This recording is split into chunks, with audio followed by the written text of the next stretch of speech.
দেখেন, এটা হচ্ছে আমার আনারস বাগান। আপনারা তো অনেক আনারস খেয়েছেন বাজারের, এগুলো হাইব্রিড আনারস, মেডিসিন দিয়ে ফাঁকানো আনারস, অরিজিনাল গাছের ফাঁকা আনারস। গাছের আনারস কে কে এরকম হাতের লাগানো গাছের আনারস খাইছেন, লাইক কমেন্ট শেয়ার করবেন, কমেন্টে অবশ্যই জানাবেন বন্ধুরা। এখন একটা নিয়েছি, হ্যাঁ এই যে আরেকটা নিব এখন। এই যে আমার আনারস গাছে আরেকটা আনারস ধরছে, এখন আমি এই আনারসটাও নিব।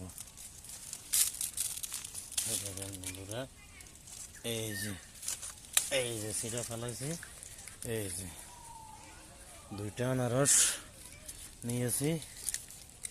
দেখেন এই যে দুইটা আনারস ছিঁড়লাম গাছের। আনারস অনেক দূর ছিল, 10টা আনারস দূর ছিল, 8টা চোরে নিয়ে গেছে, আর দুইটা আছে, দুইটা ছিঁড়া ফেলাইলাম, নইলে চোরে নিয়ে যাইব।